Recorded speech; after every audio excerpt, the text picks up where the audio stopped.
తోటకూర పప్పు పులుసు చేసుకుంటున్నాం. నూనె వేడెక్కిన తర్వాత ఇది ఆవాలు, జీలకర్ర, ఎండుమిర్చి, కరివేపాకు, వెల్లుల్లిపాయలు పోపు వేసుకోవాలి. ఫస్ట్ పచ్చిమిర్చి, ఉల్లిపాయ ముక్కలు చిన్నగా కట్ చేసుకున్నాం. సాల్ట్ యాడ్ చేసుకోవాలి, అప్పుడు తొందరగా మగ్గిపోతాయి. మొత్తం తీసేసాం. ఉల్లిపాయలు మగ్గిపోయినాయి. టమాటా యాడ్ చేసుకోవాలి. టమాటా కూడా మగ్గిపోయింది. తోటకూర యాడ్ చేసుకోవాలి. ఇప్పుడు మళ్ళీ కలిపేసుకుని మళ్ళీ మూత పెట్టేసుకుని మగ్గనివ్వాలి. ఇది మొత్తం అంతా పసుపు యాడ్ చేసుకోవాలి. కారం యాడ్ చేసుకోవాలి.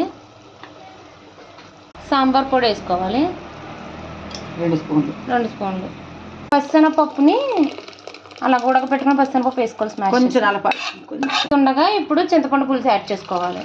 అల్లం యాడ్ చేసుకోవాలి. కొంచెం కొత్తిమీర కూడా యాడ్ చేసుకోవాలి.